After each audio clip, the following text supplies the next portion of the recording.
Thank you so much for tuning in to the Awakening with Katina Love. We are a spiritual enlightenment channel where we help you to raise your consciousness and become your best version.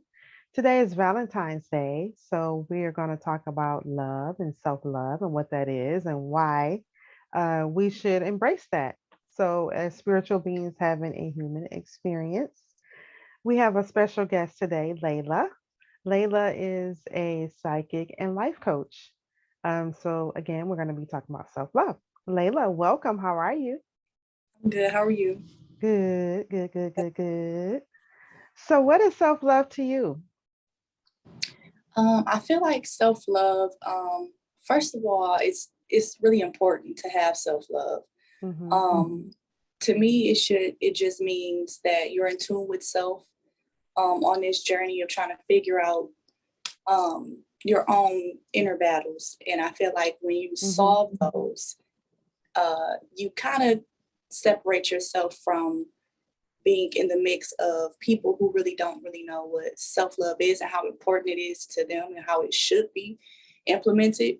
Mm-hmm. Um, but I also feel like self love, what it means to me is to go within and really figure out why we're even here on this earth, what Most our mission definitely. is. Mhm. Most definitely. Most definitely. It means the same for me as well. And it's like you said, it's a journey. And it took me a while to get to this place, but I would just say for at least the last 7 years, for me, I've consciously made the decision to like hold myself responsible for loving myself. So that's self-love. Holding yourself responsible, not holding, making it someone else's responsibility, whether Right. it's our spouse, whether it's our significant other, our kids, our parents, or whoever that is. Mhm. Not holding other people responsible for loving us, because I just feel like we are responsible for loving ourselves. But at the same time, love is from God. It is a universal emotion and a state of being. And Yeah. so it's like we should embrace the love for ourselves, but also receive it from others, being open to receive that love, but at the same time, not being dependent on that from other people from an outside source, but actually just being able to receive that love and embrace that love from other people and ourselves as well, but just not, being dependent or holding someone else responsible for loving us. Right. And so that's been my journey. Like I said, since for the last 7 years, being able Mhm. to embrace that, to embody that, I'm just going to be honest, it hasn't been always been easy because of the conditioning and the deep programming that we've had really since we've been in our mother's womb. Mhm. So, it's all been, like I said, programming because condition, growing up is like your parents and everybody's background is different. But for me, it's like growing up, I did receive a lot of love from my parents and they probably like over did it in a lot of areas. So I did grow up. I've been told that I'm a selfish person. So, and that's just part of my journey. I can be selfish at times, and that can, I'm saying. So this is something that I'm working on. It's a journey. It's not something that happens overnight. Like, Right. I got it. Right. But lately, I don't know if you have, but in social media and just, a lot of different places have been talking more about self-love and embracing self-love, and it's been trending, but it's not just a trend, it's a lifestyle, it's a state of mind, it's a way of being, you know what I mean? Yeah. It's awareness and consciousness. And I just think that a lot of times relationships don't work because we want to hold the other person responsible for loving us, like you have to treat me this way, you have to do this or you have to do that, and not knowing that the more that we love ourselves, we actually attract more people to love us and to receive more love from a lot of people, not just your spouse, but everybody or your partner or whatever that Mhm. is. But when you become love, you exude love, and it goes out and it radiates and it brings back more love to yourself. So Mhm. that's that's my take on it. Yeah. I feel like for the most part, what I noticed on my journey is that a lot of people struggle with being alone, Yes, and so much power in being alone. it is. Um, it's not saying like, forget relationships or nothing like that. It's really just Right. saying you need that time alone, because when you do actually learn that loving yourself is more powerful than overgiving and overextending that to people, Hmm. you begin to be more empowered Most on your journey. definitely.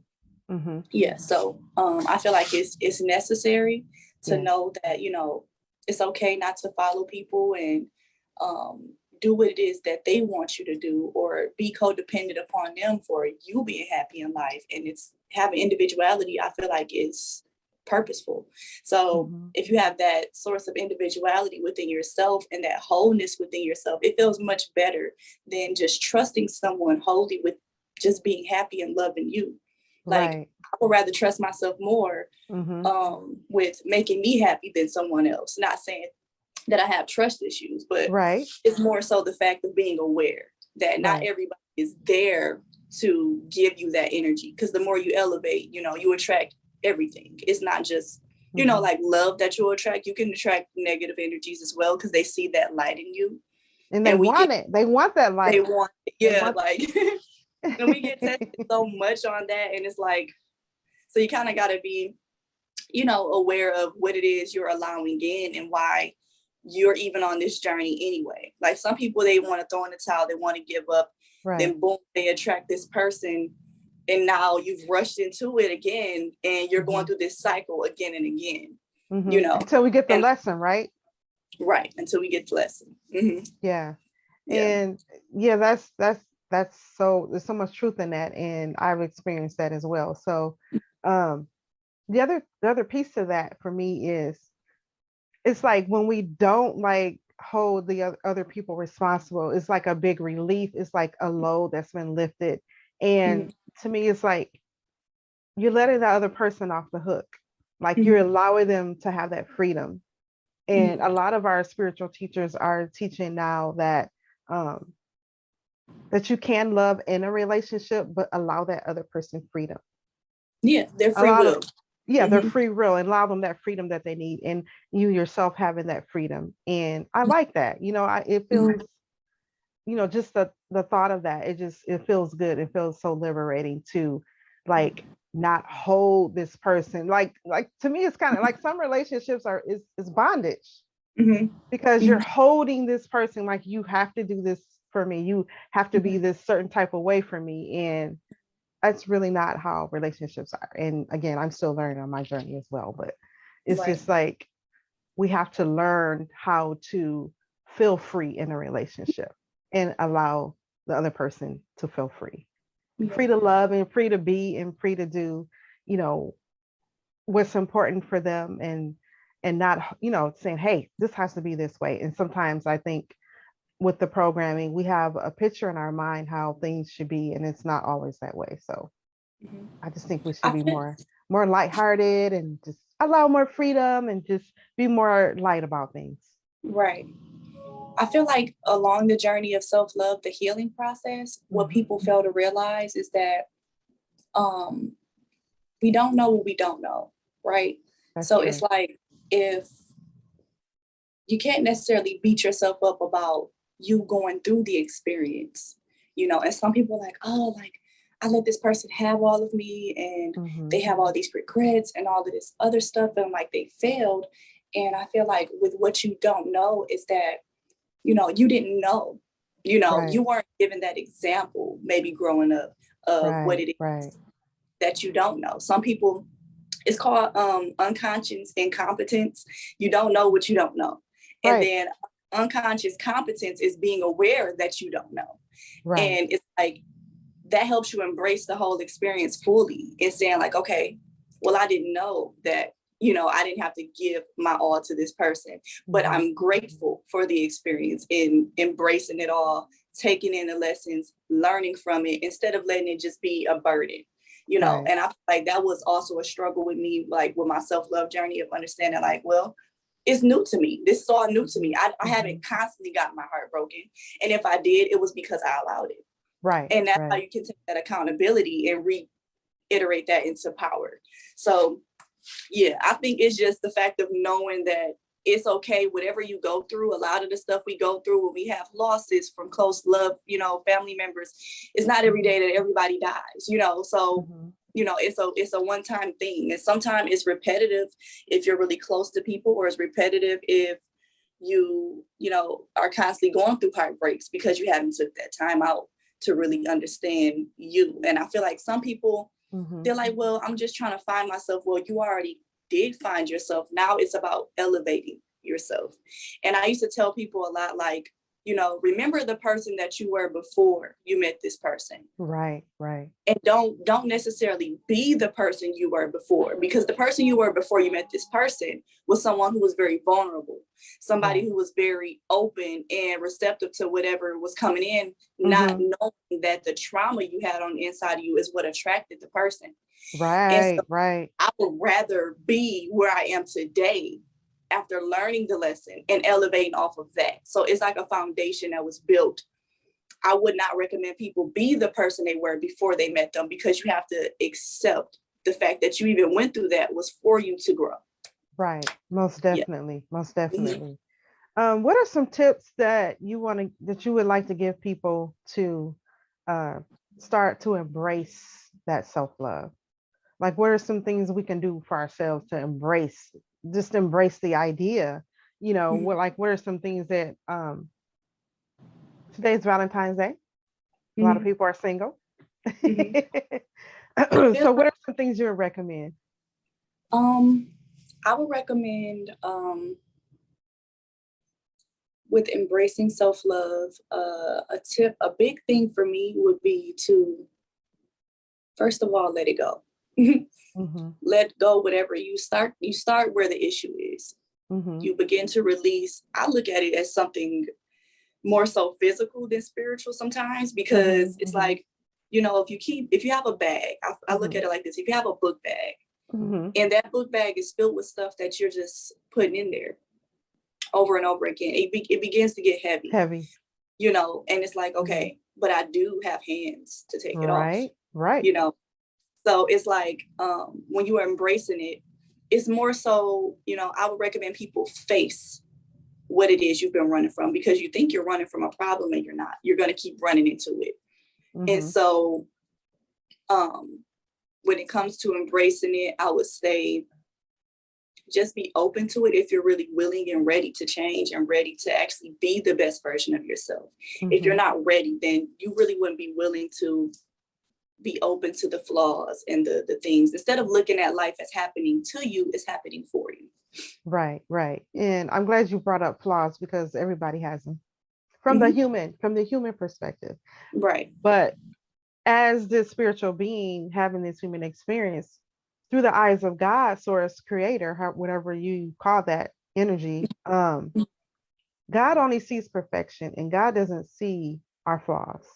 Right. So it's like the more that we can embrace our flaws, the better things are. Whether it could be anything, it could be our weight, it could be the way we talk, it could be our voice, it could be we don't like our feet, we don't like, it could be anything, it could be marks on our body, embrace all of that.